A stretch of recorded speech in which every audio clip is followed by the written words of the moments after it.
What's up guys, it's JSGC here, and we are here for another Manchester City video. This time we are going to be previewing the Manchester City home game against West Ham. Yes, the frantics of the Carabao Cup final are done. We're back in Premier League action in midweek. There's a lot of games. It's February, busy February. West Ham haven't been anywhere near as busy as what we've been in February, so they're going to look a lot fresher and a very strong side out from West Ham. Makes for us a very difficult game. So we're going to preview our opponents first and look at West Ham. We've got Manuel Pellegrini, the charming man, returning back to the Etihad in this not so easy game. They showed Liverpool up at the London Stadium just a few weeks ago. That was away from home for Liverpool. This time we're at home, and West Ham are going to be coming away from home against us. So whilst it's going to be difficult for us, I'd like to think that it's going to be extremely difficult for West Ham, and so they're going to have to put plans in place and preparations in place to be able to get a result from us. Now, one way of going about that is to go in what I like to call a little bit more of a direct route. Schalke did it. Crystal Palace did it, particularly at home against us. Balls over the top, run onto it, be confident, go forward and don't be scared. We saw against Chelsea just how conservative teams can be against us. They weren't going to open up, and Chelsea weren't really willing to risk winning that game at the risk that they may well lose the game. I feel like West Ham might do the same. However, I'd like to think Pellegrini's a little bit more attacking minded. He'll want to score goals. He'll want to make things happen. So it's going to be very difficult. Well, in particular for us, because they're going to have a go at us. It also opens up the game, and it means that if we're clinical, we could end up winning this game by a big margin. And that's the situation that we're faced with in this game. Crystal Palace executed this plan perfectly, coming forward with confidence, shooting on sight, creating opportunities and scoring goals. City still scored 2 goals that day, and it weren't enough. So that's what West Ham's facing. You feel like if West Ham want to pick up points from this game, minimum they're going to need to score at least 1. You'd think they're probably going to need 2 to pick up some points from this game. So we need to defensively be very sound, be wary of that, and try and push forward and score goals. And that's our way about things. That's what we do. We pass the ball, play attacking football, get into attacking positions. I'm hoping that West Ham will come out to play. If they do that, there'll be space in and around for our wingers and for our players, and it should make for goals, and it should make it a more entertaining game than the Chelsea game. Wouldn't surprise me if West Ham sit back deeper. However, I don't associate Pellegrini with such negativity and such defending tactics. That's more what I'd associate with teams with very defensive-minded managers. Pellegrini isn't that. West Ham unbeaten in 3 games, have not played too much, a fresh squad, 9th in the Premier League, still trying to claw on to that European 7th place, you would think. Europe, of course, with City winning the Carabao Cup, a guaranteed Europe, but you imagine we're going to finish in the top 5, so that's going to drop down to the top 6, going to be for European places, and if Man City or Manchester United or whoever ends up winning the FA Cup, if they end up in the top 6, then it may well drop down to 7th. There is a risk, though, that one of us might not even win the FA Cup. Of course, if a team like Wolves or someone that might win it, then obviously it's not going to drop down to 7th.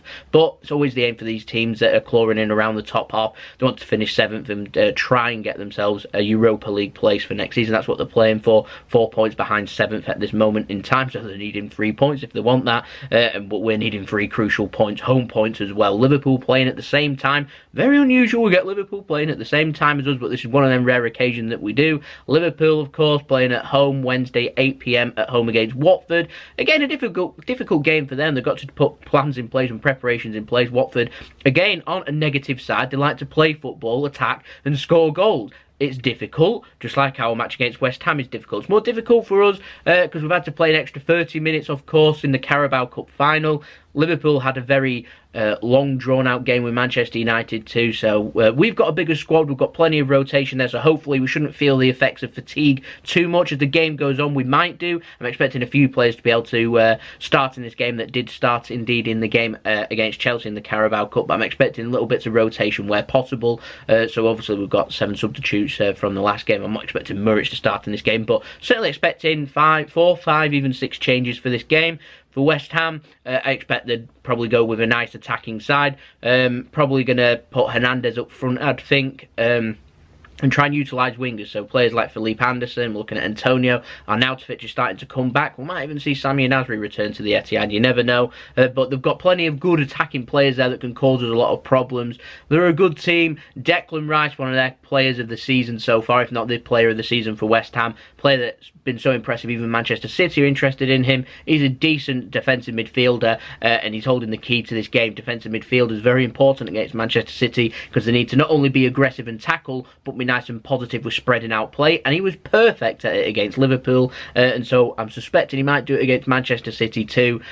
I'm hoping, though, that we can find space and utilise the wings. That's where Manchester City are so dangerous, and so plenty of pace and skill out on the wings could well win this game. And we're always looking for that killer 2-goal cushion is always our aim then, to put West Ham under pressure. Scoring once and going ahead doesn't kill the team, if you get where I'm coming from. They're not sitting low on morale at the moment. The heads won't drop. They'll still fancy the chances, even at 1-0 down, of picking up a point. So you need to try and kill the game, kill a second and go from there. As of course we like to, first 15 minutes always crucial in a game. If we can get a goal in that first 15 minutes, sets the game up nicely, puts them under pressure. We need to stop if we do go 1-0 ahead, of course.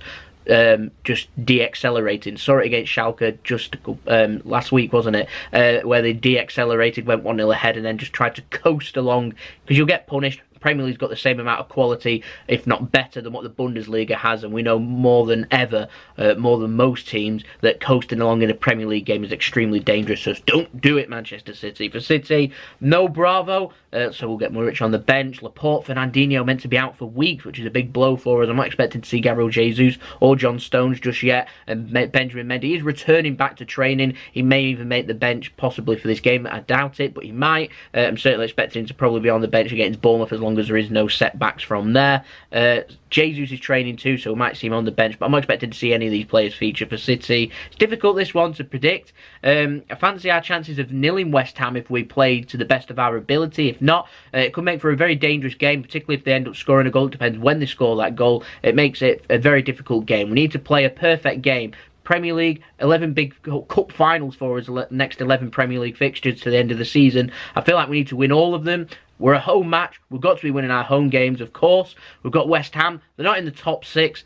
You're expecting Manchester City to win this game, so we need to turn up, be motivated, and push on from there. Pep, I have every confidence in Pep Guardiola. He's a fantastic manager, and he knows this. He knows that he needs to get the players focused, so hopefully we can have a nice positive first half, and then push on from there and get our focus right back onto Premier League action, because it's very dangerous when you've just been in Carabao Cup action, going into the next game in the midweek after it, and you've got to play again. It's very difficult. So we saw it last year. We played Arsenal and then Arsenal again. We played them in the Carabao Cup final and Arsenal again at the Emirates. We were very focused that day, and we need to be focused again against West Ham. So I'm going to go for 3-1 Manchester City, and hopefully we can push from there and try and respond. Use the confidence of picking up our first silverware on last Sunday and push forward from there and try and win this game. Now I'm going to pop up my team prediction now for you. And like I said, there's going to be some players rotating there. So I've gone for Edison in goal, Walker to retain his place, Company and Otamendi, of course, with Laporte being injured. I'm going for Otamendi. It must be great for Otamendi keeping his place.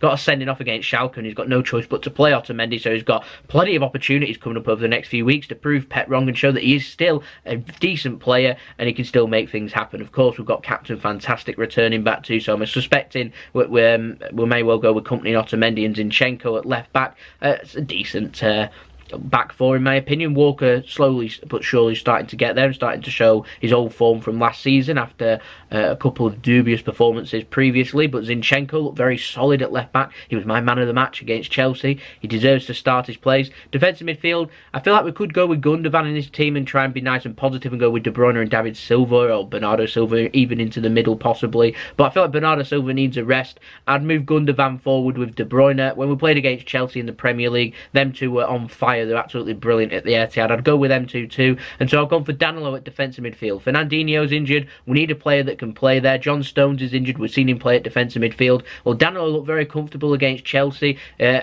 if we're going to use Danilo, try and utilise him, play him there, see how he does. If he ends up having a good performance in this game, then Danilo could well get himself a few starts. Matches coming up against Bournemouth. We've got Schalke, of course, coming up in the return of the Champions League too. We've got Watford coming up a week on Saturday too. Lots of big games coming up, so there's plenty of opportunities here for players to get some minutes. I've gone for the wings of Mahrez and Sane. Raheem Sterling played a lot of minutes. He played 120 minutes. You can't expect loads of these players to come back in and kick off from the start. Bernardo Silva's played so many minutes, it's unreal. So like I said, we've got a nice fresh Leroy Sané and Mahrez on the bench. We may as well utilise them. No Jesus, otherwise I'd have gone with him up front. So instead I'd go with Aguero. Once Jesus starts to work his way back in, I'm suspecting that maybe in a week or two's time that Jesus will go in and Aguero will get his much needed rest. But that's my team prediction. Please let me know your team and score prediction in the comments below. But there we go. That has been the preview. I hope you enjoyed the video. If you did enjoy the video, leave a big thumbs up so I know you enjoyed the video. Make sure you subscribe and press the red button and press the bell and put your push notifications on. You can check out my Twitter and Instagram in the description below if you want to go and follow me on that. That'd be ace too. And don't forget you can go check out my second channel, JSGC Vlogs, and my brother's partner channel, Mixed. If you want to go and check them out, like and subscribe over there, then you can do. Links to them at the end of the video. If you want to hit me up with any emails for any business inquiries or any sponsorships for any videos, that'd be much appreciated. Then check out my email in the description below and hit me up on there. So there we go. It's been the video. Hope you enjoyed it. Hopefully we'll come back with 3 points. We'll have the analysis up on Thursday morning for this game. Fingers crossed it'll be good news and we'll have picked up 3 points. Liverpool might even drop points too. That'd be fantastic, wouldn't it? Go back on top of the table. We're back in second, but we're just 1 point behind Liverpool, hot on their tails. 11 cup finals. Let's go. So I'll see you all for the next video. Peace. Ciao for now.